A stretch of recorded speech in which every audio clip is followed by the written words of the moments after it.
Hello and welcome to the Car Care channel, and welcome to this 2011 Toyota RAV4, which burns oil.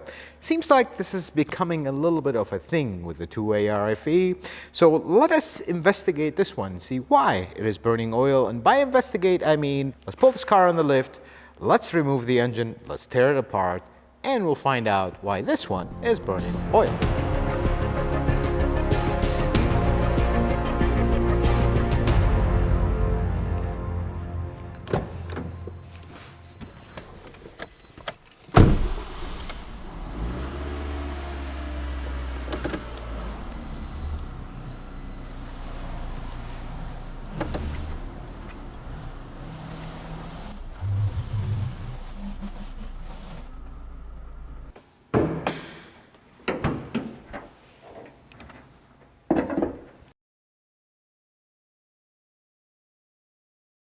Hello, and let's grab some popcorn or something.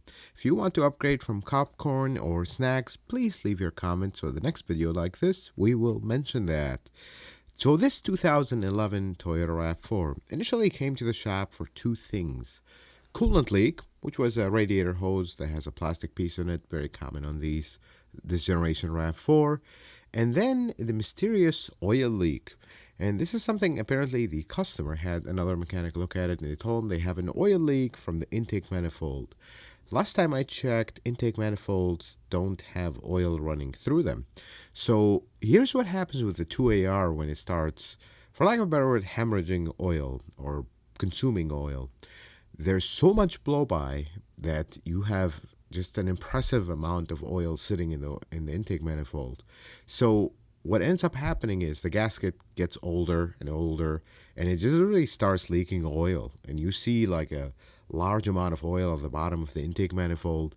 And some mechanics, apparently, it's becoming kind of a trend with this engine, they recommend an intake manifold gasket because it's leaking. Well, you replace the gasket a few years later, it's back to exactly the same thing. So if you have one of those 2ARs, you have a mysterious oil leak from the intake manifold. Just remember, there's no oil going in the intake manifold on this car, and any car for that matter. The only way oil leaks from the intake manifold is that it's getting there from another place, like excessive blow-by because of oil consumption. And I'm hoping that you have caught that oil consumption, because these cars, or this engine in the earlier revisions, we're going to talk about this in a little bit, they start burning not a quart every oil change. No, they start burning 2-3 quarts every 1,000 miles, or even more at some cases. This car burned about 2.5-3 quarts every 1,000 miles. So it was a lot. That's a lot of oil. So we've talked about the 2AR a lot on the channel. Look, it's a good engine. However, I'm starting to see a trend with this engine. As cars come in the shop and we look at them, the biggest offender is 2009 to 2012 Toyota RAV4, like this one. So this is the earliest revision of this engine, and it is so sensitive to maintenance, and the way it starts to burn oil is unbelievable. It gets so bad that the common complaint is every time I make a sharp turn, the engine dies. Well, this is a dual VVTi engine, so by the engine dies means it actually runs out of oil momentarily, and the VVTi gear, or variable valve timing gears that control the timing of the engine, they run out of oil and they don't know what to do, so it just basically loses timing for a bit and it shuts off the engine, or they start rattling significantly, where to a point where the idle comes down and everything. That is not a good sign. You should not let this engine, or any engine for that matter, get this low on oil. That is not good. However, things happen. People will do what they do to their cars. But the most important thing is the first revision of this engine.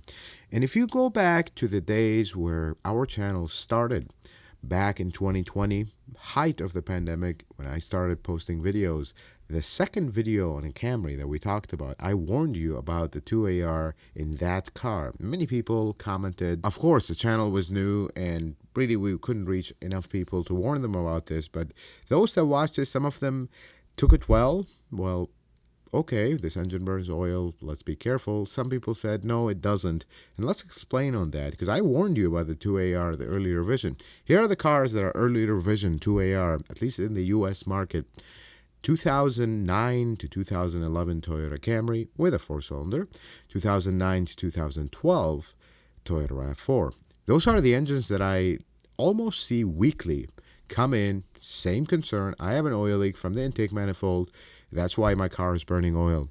Folks, let's just be clear. If you want to do a little experiment to know why that is not the cause of, even if you have an oil leak from the valve cover, from the timing cover, whatever the case may be, take a quart of oil and in a controlled environment without letting it run to the ground or whatnot so we wouldn't cause any environmental harm, spill 1 quart of oil and you will realize that if your car is leaking oil that much, you will have enormous puddles everywhere you go.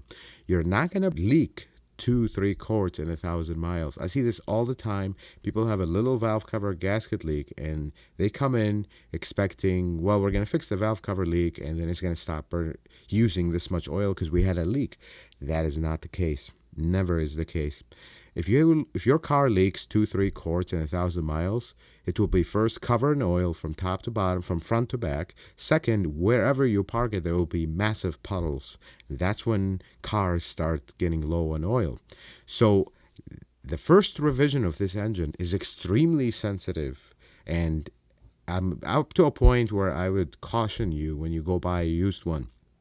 Unless you know the original owner, unless you know that this car was properly maintained and to a point over-maintained, the likelihood of this engine burning oil, unfortunately, after many, many incidents with this engine, is very high, especially the early revision. And even the second revision, which started right around the end of 12, the start of 13 with the new generation RAV4 starting in 2013. Even those can develop the oil consumption if they are neglected, because that was the first year of the 10,000 mile oil change. And let me just translate what the 10,000 mile oil change is. It's the worst idea for these engines because people do not follow that recommendation to the T. If you drive short distances, and we have talked about this a lot in the channel, if you drive short distances, if you drive in cold climate, if you don't drive your car a lot, time becomes a factor. That is not okay with 10,000 mile oil changes. If you drive all highway and you're putting massive miles on your car, perhaps okay, but that's not the majority of people that own a 2AR FE. This engine is a good engine, and some people will have issues with that. Well, wait a second, it's burning oil. If you take care of it, and if you are one of those people that have 200,000-300,000 miles on this engine, and you've really taken care of it, and here's that engine, by the way, outside the car, and you've really taken care of it, and you don't have oil consumptions at very high miles, please chime in so people can understand what I'm trying to say by this is a good engine if you take care of it. And in the early revisions, you really need to take care of it. That's why this car is in here. And you're going to see at some point when we talk about it, when we tear it apart, and you'll see exactly why they burn oil. And people will say all kinds of things. The general caution is, after this new discovery here, the early revision, it's very difficult to find one that doesn't burn oil. That is the unfortunate truth. If you own one of these that's burning oil, I apologize that your blood pressure is high, but my position is to tell you the truth, kind of unchanged, unvarnished, not sugar-coated truth. The early revision of this engine is not having a good outlook, folks. If you have a intake manifold leak, that is your first sign. If the bottom of your intake manifold is all covered with oil, that is not a good sign. And you should be regularly checking the oil level. And unfortunately, the cases that I've seen, they progress from burning oil. Okay, well, if you keep the oil topped off, we're okay. But it progresses to clogged catalytic converter. That's becoming a new thing with the RAV, especially the RAV. For some reason, it's always the RAV4. The car won't go over 30 miles an hour. It just has no power. And people think, well, that's it. The engine is blown. It's actually a completely clogged catalytic converter to a point where you put your hand over the exhaust with the car running, there's nothing coming out. They'll still run and they'll still have some power, but that's the new thing. And then the oil burning, it gets so bad that you can't keep checking the oil daily, basically, that you run it low on oil. And then they also had the earlier revision problem with the variable valve timing gear, which we are actually going to replace. You'll see that in this video. They start rattling. You run it out of oil a couple times, they start rattling so violently. We've had chains break. We've had engines that build up so much carbon from the oil consumption that some folks will see that, try to clean it, and actually mechanically lock the engine. We've had a few cases of those as well. Folks, this is becoming an issue with the 2AR that I want you to be aware of. If you have one, continue to take care of it. Oil changes are very important on this engine, and overdo it in this engine, basically, if you want to keep it going. If you are going to buy a car, though, that is the most important part. Honestly, from the bottom of my heart, avoid 2009, 2011 Camry 4-cylinder. Avoid 2009, 2012 Toyota RAV4 with a 4-cylinder. V6 were okay. V6 has its issues, but oil consumption is not one of them. But the 2AR is becoming a problem. The later revisions, they have better baffling, they have better PCV system, so they tend to hold a little bit more, but the 10,000-mile oil changes do not help its case. Folks, we're about to tear this engine apart. We're about to pull the cylinder head here, and you'll see exactly why this one, which had regular oil changes, which had timely oil changes, and it's verified as a single owner car. I've actually verified the history. Why this one is in my shop being torn apart, and exactly why, and the why of the why. Not just, oh, it burns oil, let's just fix it. No, why is it burning oil? And why did it start with good maintenance? This is what we're trying to discover here, so you understand why the first revision of this engine is having some issues with oil consumption. At this point, the 2AZ is better. At least you can fix it cheaper without a short block replacement, which is what's gonna end up happening here. This is a little sad moment, but I'd rather you know when you go buying a used car, especially with the current market where you're overpaying for used cars. So let's talk about why this happened, and we'll continue our conversation. So we have the engine all torn apart, beautiful 2AR FE. We actually determined the root cause of the issue. Let me show you. If you come look in the cylinder, this will be very hard to pull a short clip. We have severe cylinder head wear right on the wall, right here. Really hard to show you in this camera. Actually, you can see it right there, right in that area. Let's look at the next cylinder over. Right there. That is why this engine is burning oil. But the why behind the why is what I care about. Well, why did that cylinder get like this? Here's exactly why. We look at one of these pistons. You notice something, this ring, the two compression rings, are free. This one, however, not so free. It moves a little bit, but it's full of gunk, and this is the oil control ring.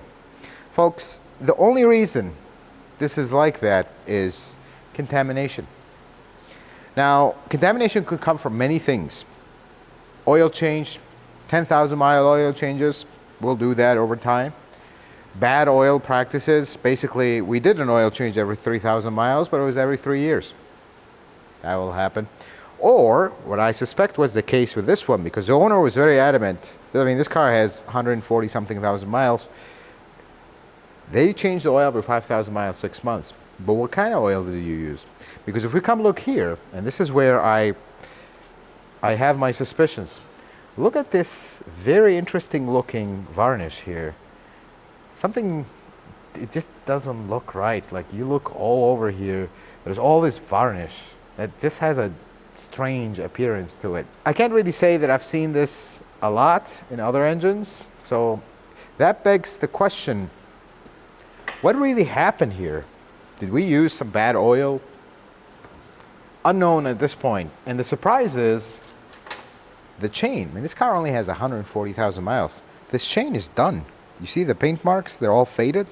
This chain is done. It's ready to go. So we're actually, that's what the holdup is right now. We're waiting for new chains, new guides, new everything. But otherwise, other than this stuff, and look at this rod bearing. BMW folks will call this a brand new rod bearing. We call it 140,000 mile some rod bearing. Looks perfect. And that's how usually it is, because this engine, even though it burns oil, owner never let it run low on oil so for those bearings to get destroyed. So here is the plan with this car. We're gonna get a short block for this car, and let me show you that short block. Beautiful. So I love to look at short blocks. This is a brand new Toyota short block. Looks very, very beautiful. Would you look at this site?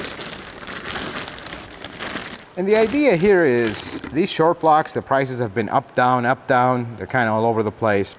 But by the time we take this block apart, first, this block is not serviceable. Some will argue that they are. By the time you send this block to the machine shop, and by the time you get new pistons, new rings, all the machining work, and all the mess, and the crank, and this, and the... You're basically spending more than what this block is, which this is a brand new block with updated parts, with the later design 2AR that changed right around 2012, 2013, and everything is brand new. Why wouldn't you do that?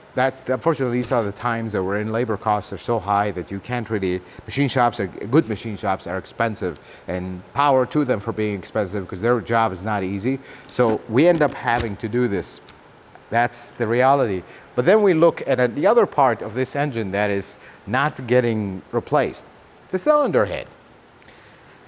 From experience, these cylinder heads are very robust. I mean, they don't really have a lot of problems. So what we're gonna do here, we're gonna check everything, check the springs, check the guides, clean everything up, lap the valves, put new spark plugs. And another thing that the customer wanted is new water pump. We're gonna also put a new VVTi gear on the intake. This is very common to rattle on cold start while we have it apart at this point. But otherwise, we're not gonna do much else because this engine drove in, was perfectly fine. Just happens to burn 2 or 3 quarts every 1,000 miles. We're gonna put a new PCV valve as well while we are here, so we'd save. Basically, when you get to this point, you can't, there is a point where you have to stop because you can't replace every single thing.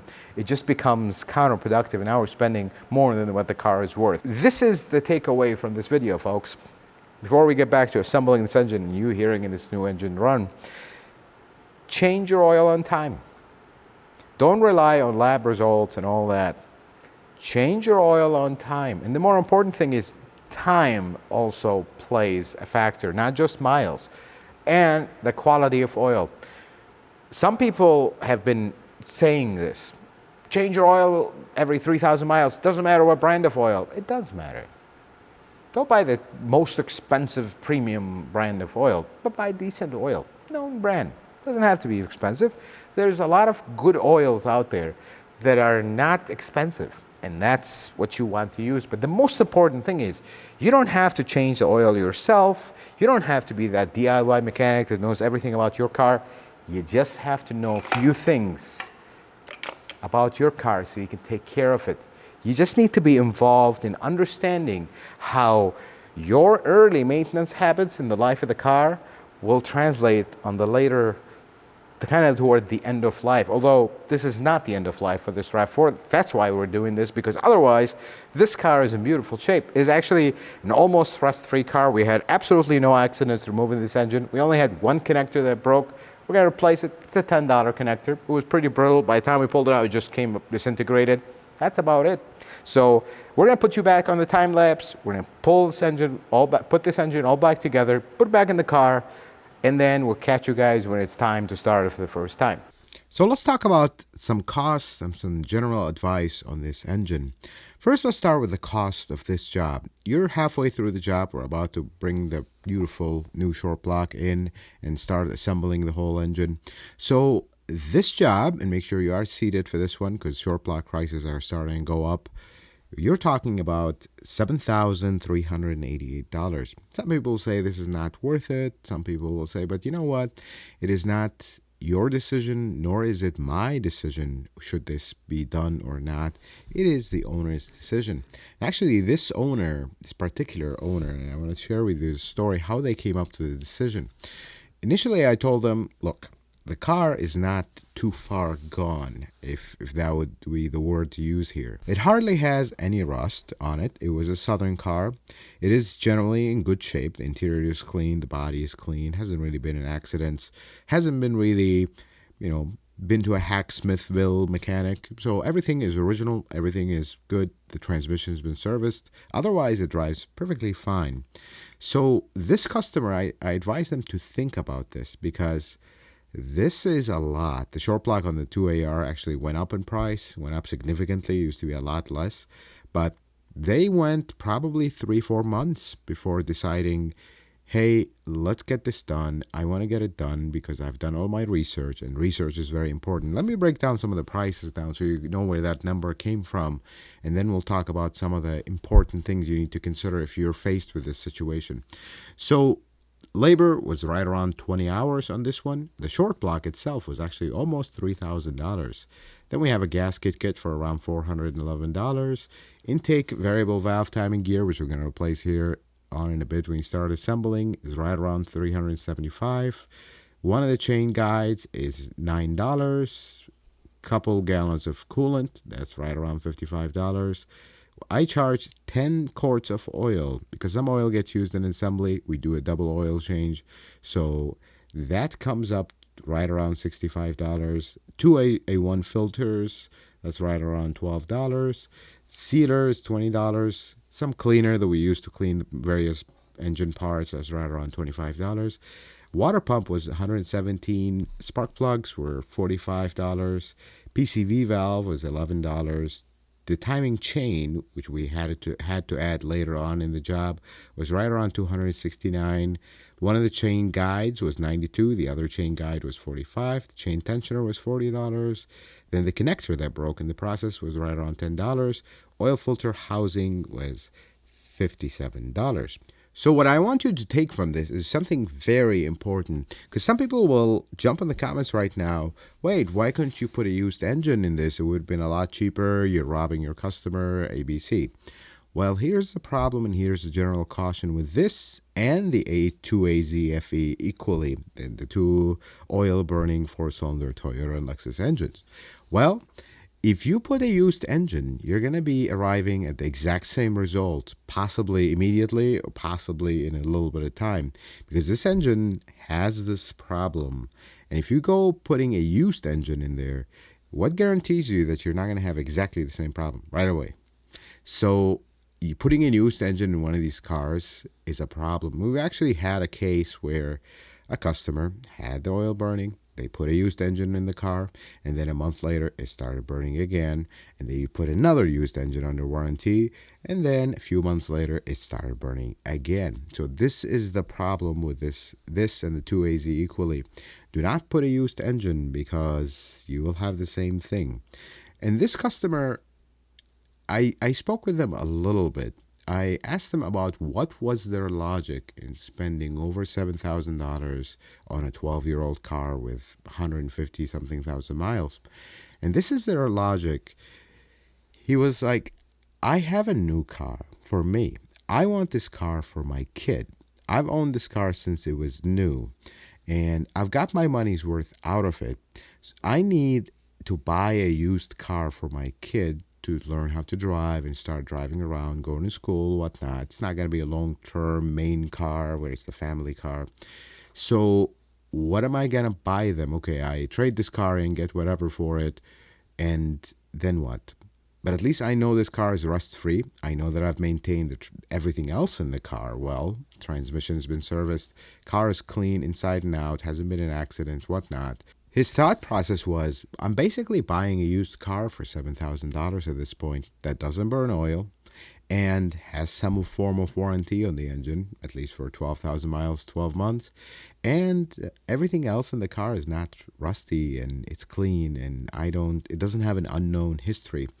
That was a thought process that was pretty interesting to me, because yes, that kind of does make sense when you think about it. What are you going to buy for $7,000?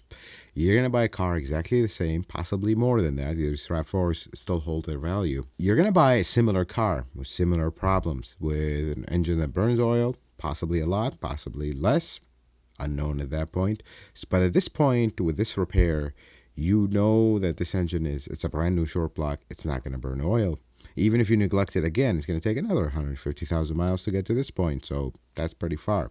So I want to share with you that thought process because this could, I hope, not could, I hope it helps somebody make this decision.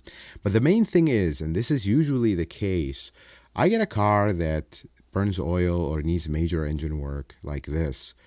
I don't look at the engine. The engine's done. That's what we're fixing. There's no point in really spending all my hour of inspection that we usually, do an hour inspection, look at the car over, look everything to make the recommendation on what to do.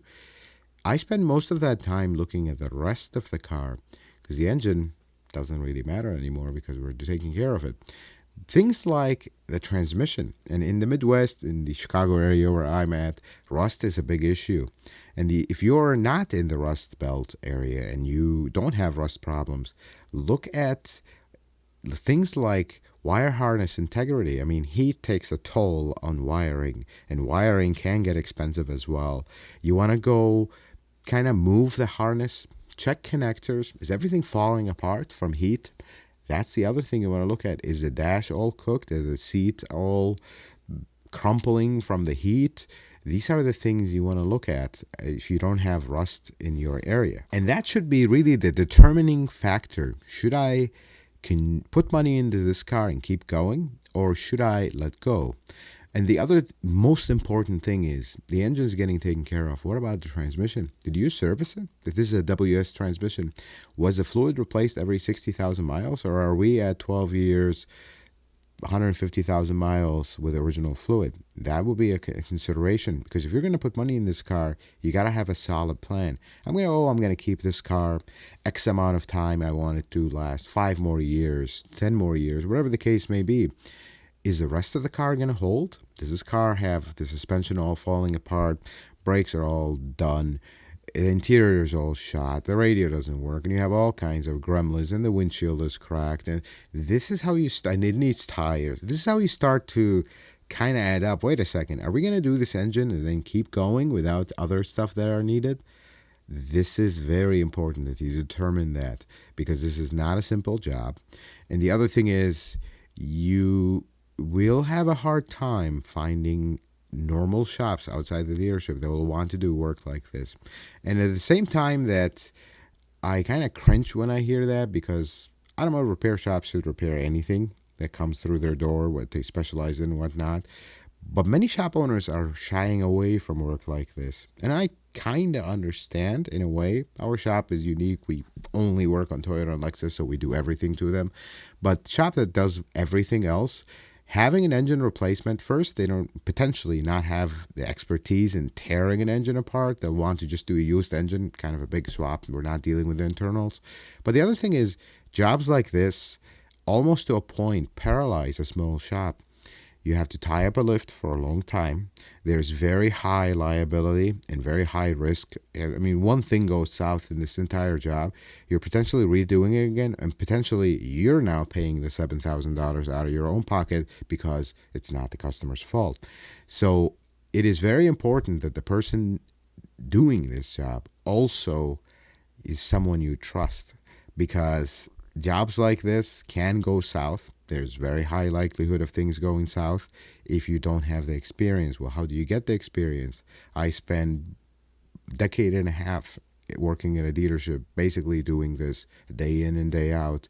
That's how I gained that experience. And I'm not one. I am a drop in a bucket. There's many technicians out there that have dealership experience, many technicians that don't have dealership experience, but they have very good experience doing this kind of work.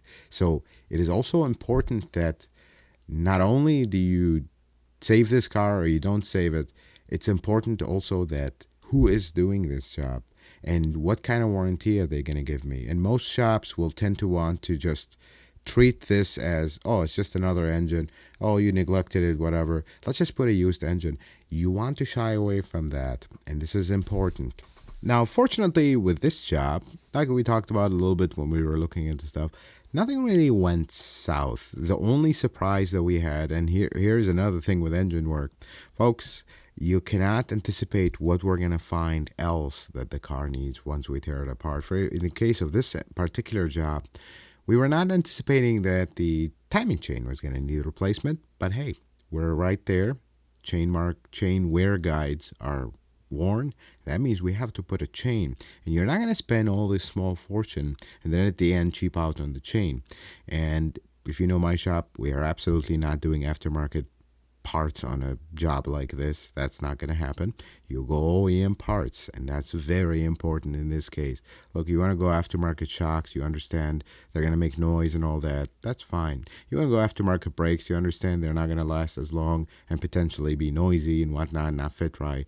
That's fine. Engine work, OEM parts. Nothing else. And folks, we are arriving at the point which is the nerve-wracking moment in every technician's life where we're about to start this engine for the first time. We're just putting the last thing, battery, filter, whatever have you, and we're about to fill the fluids. I filmed the actual first start of these engines. Some people call it an unwise move, but it is the truth. I want you to join this journey and actually see what exactly happened in that moment. So the engine is all assembled, exhaust fan is on. We're gonna prime this engine before we start it, because you don't want to just start a brand new engine with no oil. You want to prime it.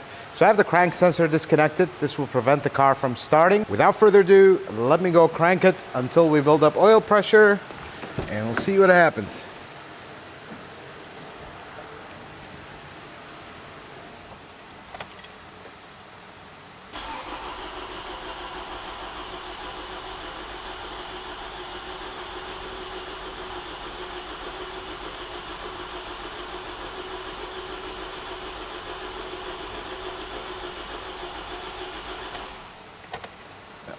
Oil pressure light just went off.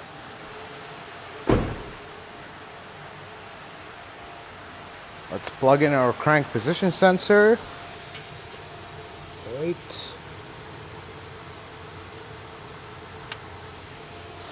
It's plugged in.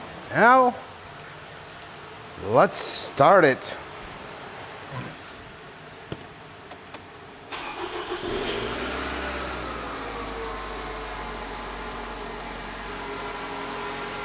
Well, it's alive. That noise you're hearing, lifters need to pump up. That is actually normal for the 2AR when you let it sit for a long time with no oil.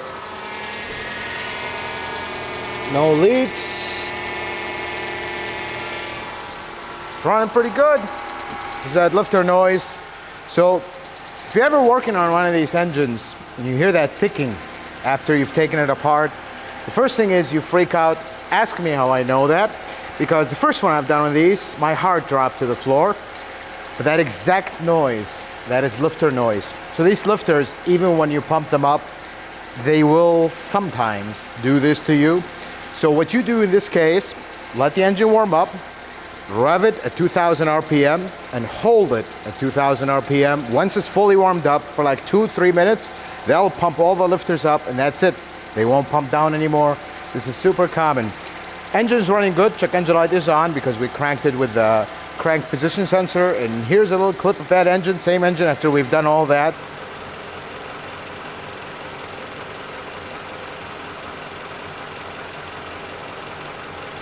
We're nowhere near done with this. We still gotta clean it up, do one more oil change. We're actually waiting for the oil filter housing. The ears are cracked off of it. I don't like it. We did all this work. We don't want it to fail for a filter housing. We're just waiting for that to arrive tomorrow. Clean it up, drive it, bring it back, do another oil change just to make sure everything is good. And then she is ready, hopefully, for more than 150,000 miles. We might have mentioned in the video that was 140, actually the miles, 153,000 miles. Folks, I hope this video was helpful and informative. I hope you learned something new. If you like it, consider giving it a thumbs up. If you're not a subscriber, consider subscribing to the channel. Check out some of my other videos. Until the next video, folks, may the Lord bless you and keep you, and you have yourself a wonderful day.